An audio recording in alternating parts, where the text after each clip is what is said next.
Direction यांनी केलं, कसं वाटलं? खूपच छान वाटलं कारण मी जवळ-जवळ 16-17 वर्षांपूर्वी ऋतिकबरोबर कोका कोलाची ॲड केलेली आणि त्याच्यानंतर माझी पहिली मराठी फिल्म ह्याचं मुहूर्त त्यांनी क्लॅप दिली, त्याच्यामुळे मला खूपच आनंद झाला.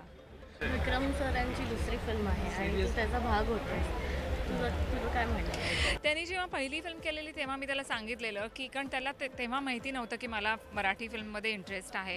तर मी तेव्हा त्याला सांगितलं की सेकंड फिल्म तू करशील तेव्हा मला जरूर ह्याच्यात काम करायचं आहे आणि ही केप्ट हिज प्रॉमिस. तू बऱ्याच कालावधीनंतर तुझ्या मातृभाषेत पहिल्यांदाच इनफॅक्ट हो डेब्यू म्हणायला हरकत नाही. हो. तर काय भावना आहे? खूपच छान वाटतंय. मी 1 दिवसाचं काम केलेलं आहे रिंगा रिंगा आणि जय महाराष्ट्रमध्ये.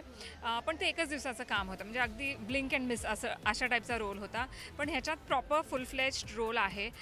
तर त्याच्यामुळे मला खूपच छान वाटतंय कारण जसं तुम्ही म्हणलात की मातृभाषा आहे आणि मी पहिल्यापासूनच म्हणत आले की मला कोणी ऑफरच करत नाही आहे मराठी फिल्म.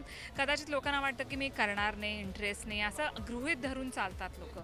पण तसं काही नाही आहे. स्वतःची मातृभाषा ही कधी कोणालाही जवळची असते आणि त्याच्यात एक्सप्रेस करणं हे सर्वात सोपं असतं.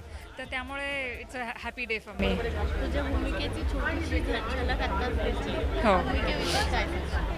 मी मुक्ताची सायकॅट्रिस्ट कम फ्रेंड अशी असते आणि टिपिकली म्हणजे जसं बॅकबोन होते जेव्हा तिला प्रॉब्लेम सुरू होतो, तर तो रोल आहे माझा.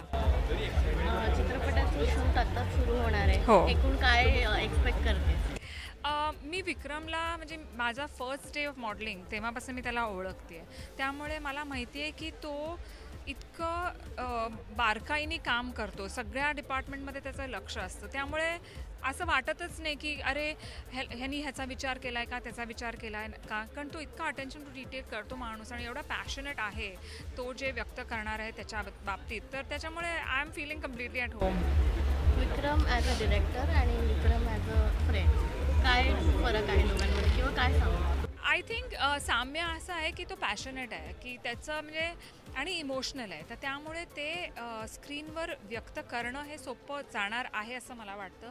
कारण तुम्ही ऐकलंच त्याला आता की ज्या पॅशने तो ती स्टोरी सांगतो त्याला त्याचं छोटे छोटे नुआन्सेस पण माहिती आहेत प्रत्येक कॅरेक्टरचे. तर त्याच्यामुळे आणि तेच फ्रेंडशिपमध्ये पण तेच असतं. म्हणजे त्यांनी आम्हाला घरी बोलवलं गेट टुगेदरसाठी किंवा भेटायला. तर तो एवढं बारकाईने सगळ्यांची काळजी घेतो, कोणाला काय आवडतं आहे काय आवडत नाही हे त्याला माहिती असतं आणि त्याप्रमाणे तो सगळं ते बघतो.